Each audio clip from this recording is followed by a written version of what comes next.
In my opinion, the recently released C-Class State looks very good. It's contemporary and not too showy off either.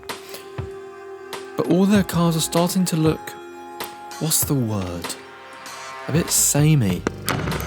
And that's where this older model comes in. It's still very appealing even though it's 13 years old, and still feels pretty good to drive as well. So let's have a quick look around at the design of this car. It's very Mercedes. It's got the AMG pack on, so you get AMG things like the carpets and the alloy wheels. But just because it has AMG on there doesn't mean that it actually is an AMG. It's a bit like the M Sport Beamers, except this is a bit more mature and sophisticated. But also because it is a Mercedes, you can expect it to feel well built and solid. You won't have to worry if you go over a pothole that the wheels or nose will fall off. It won't feel like Michael Jackson. Now, one of the main reasons why you should buy this car is the engine. It has a 2.1 litre turbo diesel, and a lot of people regard this engine as being one of the most smoothest and most reliable engines Mercedes have ever produced. And that even applies today. I mean, it's on 125,000 miles and it's still running brilliantly, in my opinion.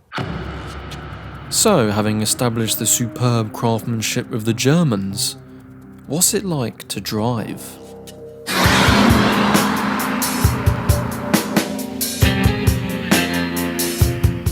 Smooth.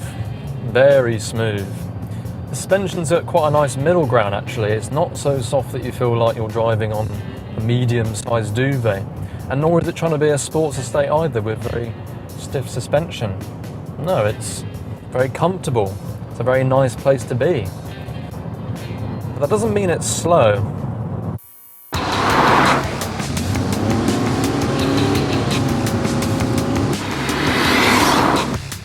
Just put it into sport mode and, you know, it really picks up. And because of that turbocharger offering lots of torque, well in the 200s.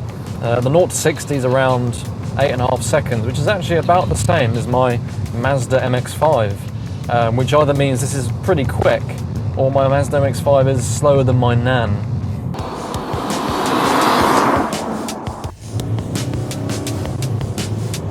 Yeah, I think it's the first option. Oh yeah.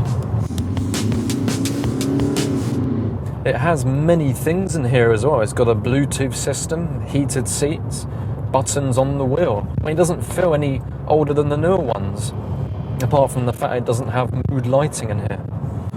It also has flappy paddles on the wheel here, so when I put it into manual mode, I can change up as I wish. Not that it's very fast because it isn't a dual clutch, but you know, it still gives me more freedom, which I quite like. However, the problems start to occur when you try parking it.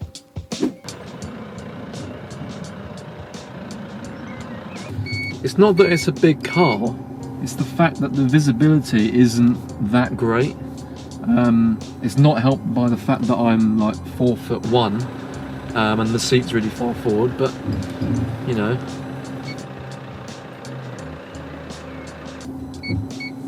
It's got parking sensors, so that is a bonus to help you park.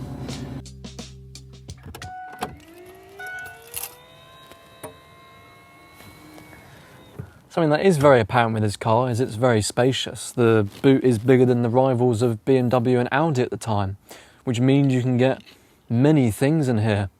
Perfect for those family holidays to Cornwall or the Lake District. Something that comes standard as well with this car is these roof rack bars, which means you can get a roof rack on the top as well, which means you get even more space on the car.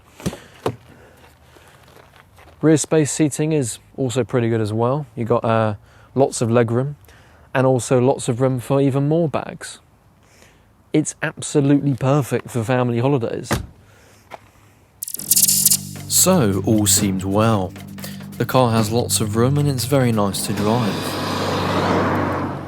But what's wrong with it? Well, nothing really. But if I was going to be picky, then it's not really necessarily the car's fault. It's more to do with the age, and that is that some of the electrics get a bit slow. For example, the boot release sometimes stops halfway up, and so does the screen on the center console as well. the turbo doesn't kick in as quick and sometimes at all, which would annoy me as well. But, you know, it's sort of those little things that don't really matter. And of course, some people will get annoyed at that. But I live with a 26-year-old car, so it could be worse. To sum up then, buying one of these cars in 2021 isn't a bad idea. You get almost everything you get on a modern one for about a third of the price. Yes, the mileage is a bit high, it's on 124,000 miles, but I don't feel like it's struggling. I feel like it could do another 100,000 more and still be just as good. Yeah, I know some people might say, oh, why don't you buy the next generation one when it's only £15,000?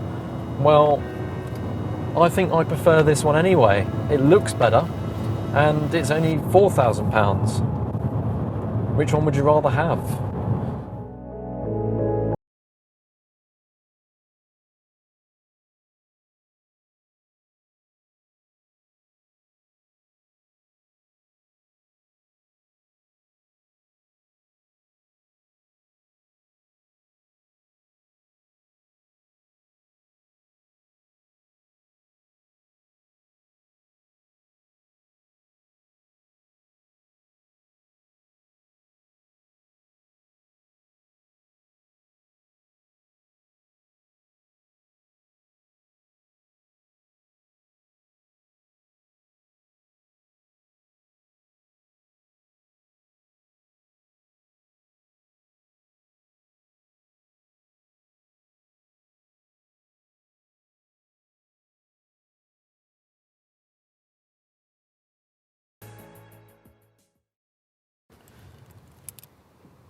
Something that is a very... Oh, f***'s sake.